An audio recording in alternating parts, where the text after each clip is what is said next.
എല്ലാവർക്കും നമ്മുടെ പുതിയൊരു വീഡിയോയിലേക്ക് സ്വാഗതം. നമ്മുടെ ഇന്നത്തെ വീഡിയോ കേരള PSCയുമായിട്ട് ബന്ധപ്പെട്ട ഒരു അപ്ഡേറ്റ് ആണ്. വീഡിയോ കിടക്കുന്നതിന് മുന്നേ നമ്മളെ ചാനൽ ആദ്യമായിട്ട് കാണുന്നവർ ചാനൽ സബ്സ്ക്രൈബ് ചെയ്തേക്കുക. അതുപോലെ തന്നെ ഈ വീഡിയോ ഇഷ്ടപ്പെട്ടിട്ടുണ്ടെങ്കിൽ വീഡിയോ ലൈക്ക് ചെയ്യുക, മാക്സിമം ഷെയറും കൂടെ ചെയ്തേക്കുക.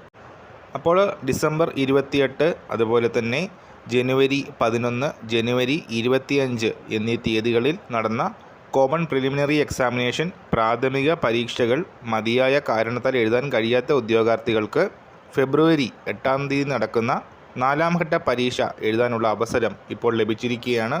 അപ്പോൾ ഈ 3 സ്റ്റേജിലും പ്രോപ്പർ റീസൺസ് കാരണം എക്സാം എഴുതാൻ പറ്റാത്തവർക്ക് ഒരവസരം ലഭിക്കുന്നതാണ്.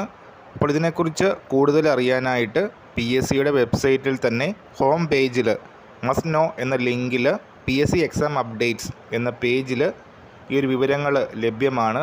സോ നിങ്ങൾ ഈ ഒരു 3 ഘട്ടത്തിലും എക്സാം എഴുതാൻ സാധിക്കാത്തവരാണ്, മതിയായ കാരണങ്ങളുണ്ടെങ്കിൽ തീർച്ചയായിട്ടും ഈ ഒരു അവസരം പ്രയോജനപ്പെടുത്തുക. അപ്പോൾ ഈ കാര്യത്തിൽ നമ്മൾ ഇന്നത്തെ പുതിയ വീഡിയോയുമായിട്ട് ഉടൻ തന്നെ കാണാം.